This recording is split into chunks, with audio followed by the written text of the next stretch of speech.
eu sou a Urissa, sejam bem-vindos ao Otaku Tem.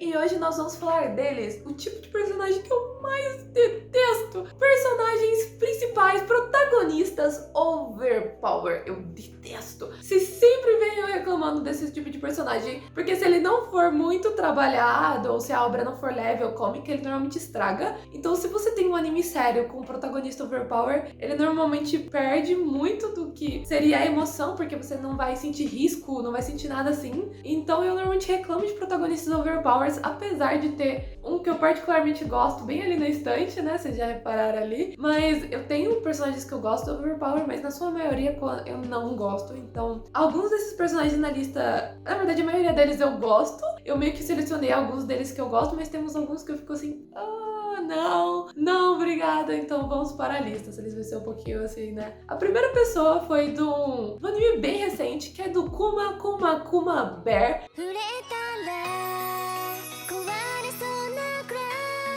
A Yuna, ela é uma personagem overpower, porque, gente, não tem quem bata a Yuna, porque ela funciona no anime dela. Ela funciona no anime dela porque é um anime leve, fofinho e engraçadinho. Ele não é pra você ter altas preocupações, mas a Yuna simplesmente tava jogando, ela foi parar no Isekai, e aí ela acaba presa no jogo porque ela abriu um baú e o baú deu uma roupa de urso que ela achou ridícula, mas é a vida. Só que essa roupa de urso é um hack, cara. Aí ela tá presa dentro do jogo, e agora é a vida real, e com essa roupa que é praticamente um hack, ela é super forte, ela é super rápida, ela consegue construir coisas do nada, e ela logo se torna uma grande heroína desse mundo, mas ela não tá interessada em fama, ela só quer viver a vida dela normal, e ela se preocupa com as pessoas ao redor dela, e aí a gente vai vendo ela evoluir, assim, o tanto de pessoa que ela tem ao redor pra alguém que morava sozinha, e ficava sozinha o tempo todo jogando, é uma evolução, mas você não vai ver ela aumentando de poder, porque ela já tá do máximo, ela já entrou com um hack. Então, tipo assim, a Yuna é definitivamente um personagem overpower, e é claro, se ela não fosse tão overpower assim, talvez o anime tivesse alguns momentos sérios de tensão, mas como ela é, você não precisa se preocupar, é um anime que você não vai ficar, meu Deus, vai acontecer alguma coisa, porque não vai, a Yuna é super forte. O segundo personagem overpower eu detesto, que é o Anos Voldemort de Mahoga Queen.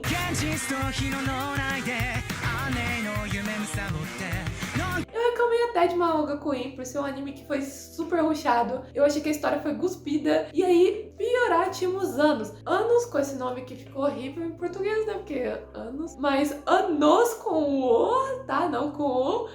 Simplesmente ele é a reencarnação do grande Lorde. Então, tipo, ele é o soberano dos demônios. A gente tem humanos e demônios, só que os demônios são super parecidos com os humanos. Você não vai ver monstrão. Mas ele é o comandante dos demônios. E aí ele morreu. E aí ele reencarnou, e aí ninguém acredita que é ele, porque alguém mudou a memória de todos os personagens. Só que conforme você vai avançando, você vê que tipo assim, nossa, alguém que é muito importante e muito poderoso, o Anos vai lá enfrentar essa pessoa, aí ele faz assim e a memória da pessoa volta, sabe? Ele resolve todo o problema dele muito fácil, muito rápido, e por isso você não tem uma noção, você vê os outros personagens se desesperando e você não se desespera, porque você sabe que o Anos vai resolver. Então deixa o cara que ele vai resolver o problema. Então, tipo, o anime acaba perdendo toda a graça, porque ele não é um anime pra ser puramente cômico, ele tem um mistério ali, ele tem conflitos. Só que quando você tem certeza que o personagem overpower vai chegar lá e passar o pano em todo mundo, você não fica preocupado com os conflitos, e eu acho que isso foi um grande demérito de Mahoga Queen. Então acaba que esse é um personagem overpower que caca a obra que ele tá, porque ele não tá numa obra puramente cômica. Como não tem ninguém pra competir com ele, ninguém à altura dele, apesar da gente ter conseguido um embate aí de alguém que seria próximo dele, mas ainda assim eu tinha certeza que ele ia ganhar. Acaba que você não tem muito ânimo aí com as batalhas do Anos, porque você sabe que ele vai ganhar, e quem ele gosta ele vai proteger e ele vai ganhar pra pessoa. Então, tipo assim, não tem ânimo no anime por causa desse cara. Próximo personagem da lista é um personagem overpower bem amado, que é o Saitama de One Punch Man.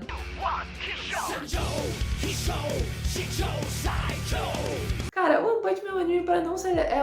e um mangá pra não ser levado a sério, por causa que, tipo assim, se você tá querendo ver um negócio de ação e aventura... Aventura não, mas ação. De ação, One Punch Man é pra você. Ele é um anime de ação. Só que você tá esperando ver, oh meu Deus, desesperos e conflitos. Cara, se o Saitama tá no meio, ele vai vencer, porque o Saitama vence tudo com um soco. Então, se ele tá no meio, você sabe que ele vai fazer assim, ó, pum, e aí ele vai ganhar. Então você não tá desesperado. Tem umas horas que ele não tá perto, e aí você sente o desespero dos outros personagens e fica esperando esperando ansiosamente o Saitama chegar. Então ele funciona ali. E outra, o Saitama, ele é feito pra ser um personagem cômico e até um pouco depressivo, porque ele alcançou o máximo dele. E ele tá extremamente chateado por isso, porque ele quer ter gente pra lutar, ele quer evoluir. Infelizmente ele já chegou no topo. Ninguém está abaixo dele. Então isso acaba sendo sem graça pra ele. Tanto o mangá quanto o anime ainda não explicaram o que tá acontecendo. Então a gente não sabe por que ele é tão forte, por que ele ultrapassou tantos os limites fazendo algo que seria normal. Ele teve uma rotina de treino meio pesada, mas normal. Ele é um personagem overpower que funciona porque o anime dele tem muitos tons cômicos e deixa claro que, tipo, se ele tá no meio não tem desespero. Aliás, a comicidade do anime se dá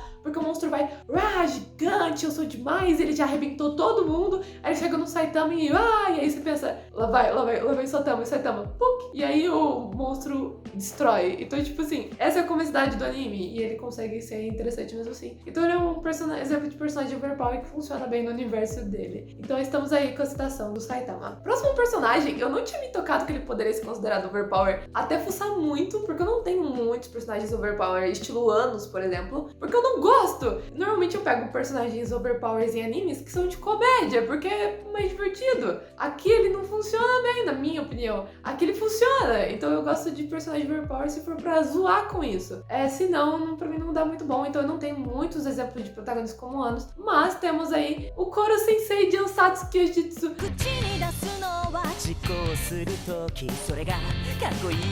Ele é totalmente overpowered, nada derrota o Koro Sensei. A humanidade está sendo ameaçada porque o Koro Sensei virou assim, ó, vão deixar eu entrar naquela sala e ensinar aqueles alunos, senão vai explodir a bagaça toda, e eu posso. O Koro Sensei é literalmente um povo amarelo gigante, e ele fez isso mesmo. E aí deram uma sala, a pior sala de uma escola, que é bem dividida por A, B, C, D. A pior sala dessa escola é a sala que o Koro Sensei pediu pra ensinar. E aí os alunos têm duas missões. Uma, eles têm que ter aula normal com o Koro Sensei. E duas, eles precisam matar o Koro Sensei. Acaba que algo feito de borracha bem específico machuca ele, só que mesmo assim é difícil pegar ele, porque ele é muito inteligente, muito rápido. Ele é multitarefa. Ele consegue fazer um programa de estudos específicos para cada dificuldade de cada aluno. Ele é muito bom, ele consegue viajar a longas distâncias em segundos. Ele tem uma visão louca, ele tem muitas habilidades, ele consegue andando rápido de um lado pro outro, parece que até ele se duplica. Então o Koro Sensei é muito difícil machucar e pegar ele. Mesmo se machucar, ele vai voltar ao normal. Então é muito difícil a tarefa dessas crianças, mas elas têm que matar o Koro Sensei. Só que é difícil você querer matar o Koro Sensei, porque o anime todo funciona num ar de comédia e você acaba se apegando a ele. Os alunos gostam dele, apesar de estar tentando matar ele a todo momento. Os alunos gostam dele e ele dá uma esperança e alegria nova pros alunos. Esses alunos que eram considerados a escória e o lixo daquela escola. Então acaba sendo um anime bem divertido, apesar do final que eu fiquei assim...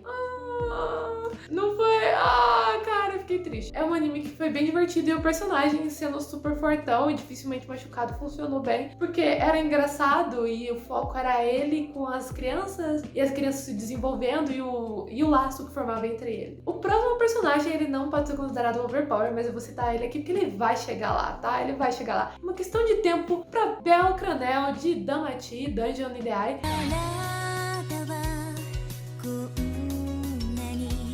Ele ainda não está lá, mas ele vai chegar. Por quê? Porque o Bel tem um hack bem específico. Nesse anime, todo mundo tem... Pra lutar nas dungeons, você tem que ser abençoado por um deus. Você tem que ser da família de um deus. E aí o Bel, nenhuma família queria ele, porque não tinha nada de especial. Só que a Estia, que ninguém queria ser da família dela, porque, né, a Estia não era muito levada a sério pelo pessoal. Acabou que ela aceita o Bel e eles viram uma família. Eles são só os dois. As famílias costumam ser bem maiores. E ele demora muito pra desenvolver alguma habilidade. Os personagens conseguem ter habilidades. E aí ele desenvolve um Min que, tipo, cara, ele evolui muito rápido. E se ele soubesse dessa habilidade, ia ficar mais difícil pra ele. Porque aí ele talvez folgasse um pouco, ou tirava o espírito. Mas não, o tipo de habilidade dele é bem específico. Então, quanto mais ele tem vontade de aperfeiçoar e vai atrás, mais rápido ele evolui. Então, ele evolui muito rápido, ele tem um hack. Então, enquanto você tá no nível 1 e vai pro 2, ele tá no 1 e vai pro 5, sabe? Tipo, dando um exemplo aí. Então, tipo, ele vai muito rápido. Esse é o hack dele e ele vai chegar a um nível forte. Ele começou ontem, praticamente, e já tá quase no nível aí da Ice, que seria a fodona do anime. Ele ainda não tá lá, temos uns momentos de desespero, mas quando a gente tem os momentos de desespero, a gente sabe que ou ele vai conseguir fugir, ou os amigos vão ajudar ele, e isso também impacta no anime, porque é difícil eu me sentir preocupada e desesperada pelos personagens quando eu sei que vai aparecer ou o Bell, ou um amigo do Bell, ou algum deus que gosta dele, ou que é amigo da Astia, e vai resolver toda a confusão, ou que no mínimo ele vai conseguir fugir em segurança. Isso sempre acontece no anime todo. Então eu tenho dificuldade de me sentir desesperado. Mesmo que você tá vendo o anime, você tá vendo o protagonista, dificilmente ele vai morrer. Dificilmente ele vai se machucar muito ferradamente. Mas eu olho aquilo e fico,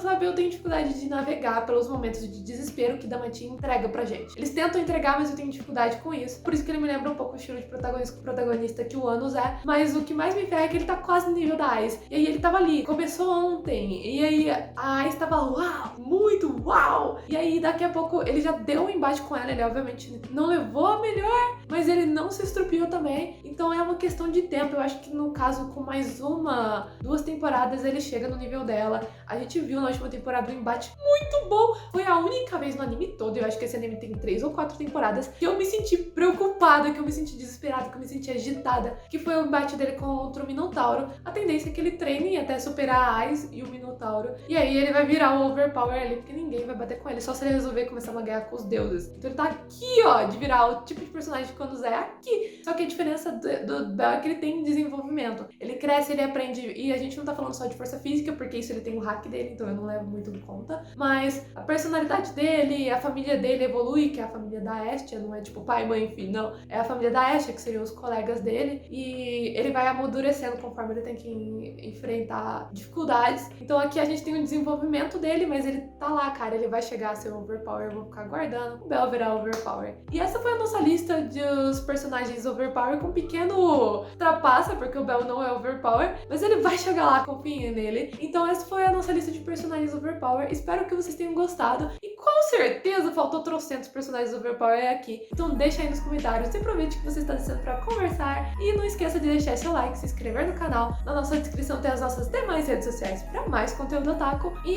nós temos a opção membros, então clique lá e dê uma olhadinha pra ver se ela te atrai. Até a próxima lista, pessoal!